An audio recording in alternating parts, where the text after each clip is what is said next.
Assalamualaikum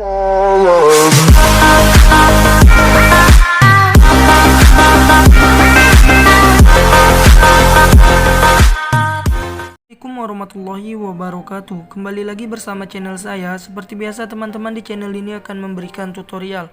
Nah, kali ini akan memberikan tutorial bagaimanakah caranya menghapus secara paksa lembar kosong yang ada di skripsi ataupun proposal teman-teman. Oke, sebelum masuk ke tutorialnya, bagi yang belum subscribe channel ini boleh di subscribe terlebih dahulu dan jangan lupa aktifkan tanda loncengnya. Caranya gampang sekali teman-teman. Ini dia, di skripsi ini ada lembar kosong. Ini dia. Nah teman-teman, jika kita langsung saja backpaste, delete ini, backpaste yang ini, hapus ini, dia tidak akan terhapus teman-teman. Caranya gampang sekali, silakan teman-teman tekan yang di lembar kosong. Nah di sini teman-teman silakan pergi ke home, ini, oke.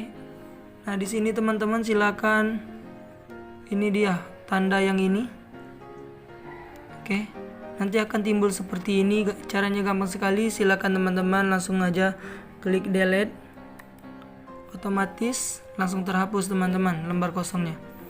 Oke, mungkin ini saja tutorial dari saya teman-teman, tapi jangan lupa dimatikan lagi tandanya. Oke, mungkin ini saja tutorial dari saya teman-teman, semoga bermanfaat. Saya akhiri, selamat beraktivitas. Wassalamualaikum warahmatullahi wabarakatuh.